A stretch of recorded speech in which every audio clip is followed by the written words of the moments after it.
existe a modalidade culposa dentro da relação de consumo, por exemplo? Você consegue responsabilizar por crime de consumo na modalidade culposa?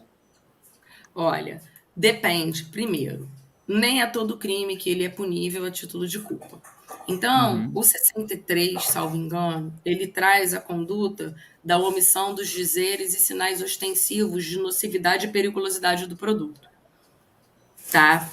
Esse crime, ele admite a modalidade culposa. Também fica a dica. Toda vez que no código não falar nada com relação à culpa, é que aquele crime não admite modalidade culposa. O dolo é a regra. Isso está no 18, parágrafo único do Código Penal. Então, o dolo é sempre regra. Se não estiver nada escrito com relação à culpa, não admite modalidade culposa. Então, esse 63, ele admite a afirmação falsa ou enganosa da informação relevante do produto, ela também vai ter uma modalidade culposa. Então, alguns desses crimes admitem a modalidade culposa, mas não são todos. Então, que eu me lembre, esse da afirmação falsa, esse outro da questão que vai envolver a omissão dos sinais ostensivos e dizeres. Então, ele, sem querer, não colocou. É um crime. Mas aí entra na punição da modalidade culposa. Os demais, eles não vão admitir a modalidade culposa. Tá? Agora, cabe lembrar que lá no Código Penal, a gente vai ter alguns crimes que eles entram, como nós mencionamos, que são crimes que eles são acidentalmente de consumo.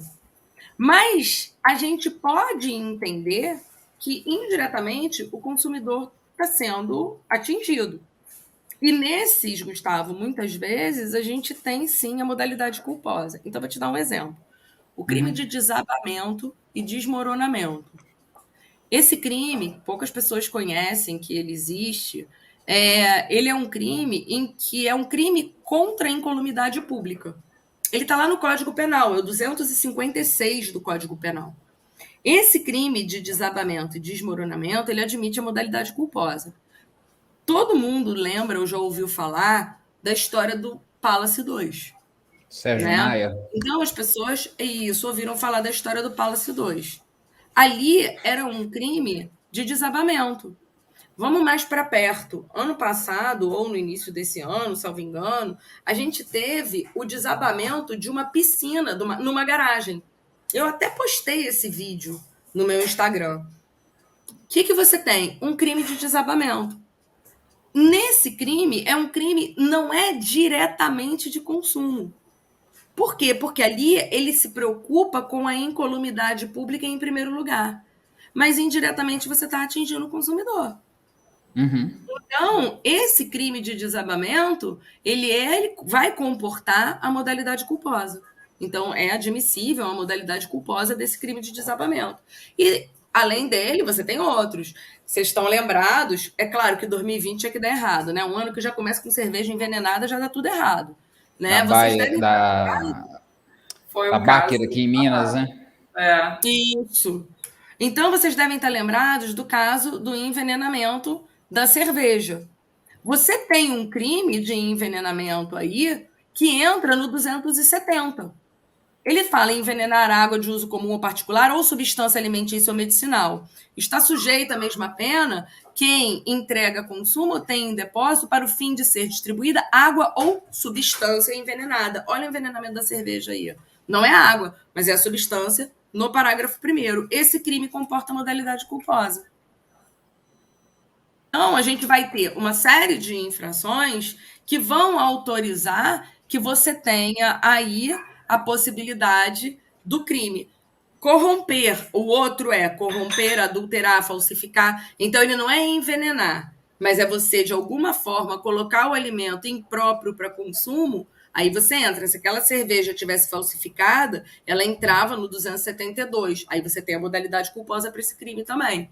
Falsificação de cosmético. Essa ainda é um babado, porque isso é crime hediondo. É verdade. Falsificação de cosmético é crime hediondo. Nossa. Então é É aquilo. complicado, né? Antes de falsificar um cosmético, é melhor matar alguém. Nossa. É melhor, por quê? Pelo amor O de homicídio Deus. simples, a pena mínima é de 6 anos.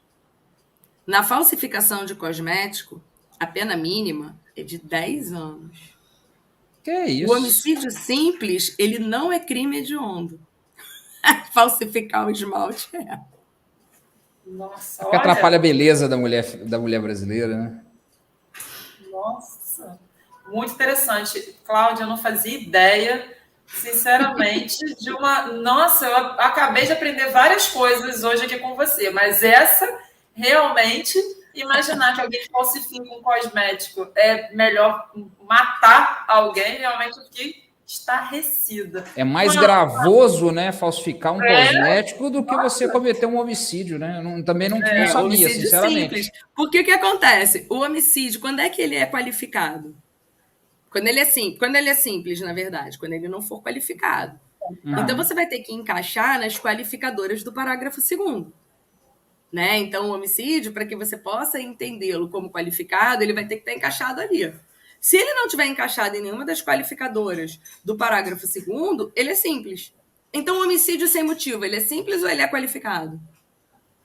Se ele não tem motivo, ele entra no simples. Entendi. Nossa. E o homicídio simples, homicídio doloso na modalidade simples, ele não é crime hediondo. Ele só vai ser hediondo se ele for praticado em atividade típica de grupo de extermínio. Mas se você praticar um homicídio simples contra alguém, ele não é crime hediondo, o que eu acho um erro do legislador. E a pena dele é menor do que a pena da falsificação de cosmético. Essa pena, ela nem sempre foi assim. Mas a gente sabe que existe uma inflação legislativa toda vez que a gente tem um fato em que eles olham e falam assim, a sociedade fala assim, meu Deus, mas isso não é um crime. Como isso não é punido rigorosamente? Então, houve a história das pílulas de farinha. Verdade. Teve todo A história das pílulas de farinha é que motivou o aumento da pena da falsificação do 273 e colocou ele no rol dos crimes hediondos. Mas aí o legislador, óbvio que você falsificar, corromper, adulterar medicamento, a gente até entende. Mas cosmético, saneante. Vocês sabem o que é o saneante? Não faço a menor ideia. Álcool em gel, por exemplo. Produto de limpeza. Falsificar produto de limpeza é crime hediondo. É, crime hediondo. Então, na pandemia, foi ele com força, né? Porque o que tinha de olha álcool o em gel mercado que as pessoas falsificado... desconhecem. Bem lembrado, Gustavo. Muito bem lembrado. É, porque tava com falta de produto, né? O pessoal tava diluindo, ou às vezes só jogando alguma substância que desse aquela densidade do álcool em gel, né? E falava que aquele tinha um pouco de álcool, né?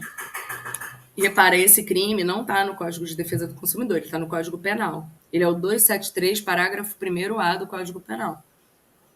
Ele entra numa modalidade equiparada à falsificação do medicamento. Mas é aquilo que eu falei, ele é um crime de perigo abstrato. Ou seja, dentro daquilo que eu falei, praticou o comportamento, o crime aconteceu. Eu não preciso provar que aquilo ali deu coceira, nada disso. É crime de perigo abstrato, é uma presunção absoluta de que o comportamento é perigoso.